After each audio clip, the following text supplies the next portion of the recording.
мемлекет басшысының берген тапсырмаларын уақытылы орындау мақсатында Қаржы министрлігі мүдделі мемлекеттік органдармен бірлесіп, елдің табыс пен тұрмыс сапасын жақсартуға бағытталған бастамалар бойынша алдын ала есептеулер жүргізді. 2019-2021 жылдарға қосымша қажеттілік 2 триллион теңге. Оның ішінде 2019 жылына 446,7 миллиард теңге.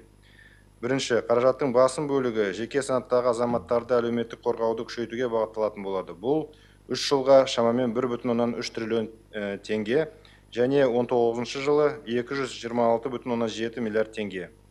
Екінші, азаматтардың жекелеген санаттарын тұрғын үймен қамтамасыз етуге жыл сайын 100 миллиард теңгеден 300 миллиард теңге қосымша қаражат қажет болады. Үшінші, ерекше өңірлік инфрақұрылымды дамытуға бөлінетін болады. Оны қаржыландыру республикалық және жергілікті бюджеттерден 25 жылға дейін 920 миллиард теңгені құрайды.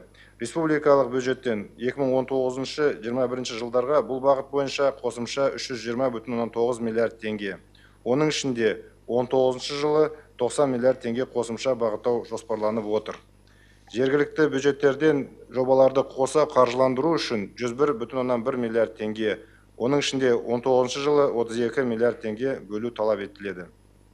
Төртінші бағыт, ауыл ел бесігі атты арнайы жобаны іске асыруға қосымша 90 миллиард теңге, оның ішінде 19 жылы 30 миллиард теңге қажет болады. Елдің табыс пен тұрмыс сапасын жақсартуға бағытталған тапсырмаларды қаржылық қамтамасыз ету мақсатында кедендік және салықтық әкімшілендіруді жақсарту бойынша бірқатар шаралар қабылданады.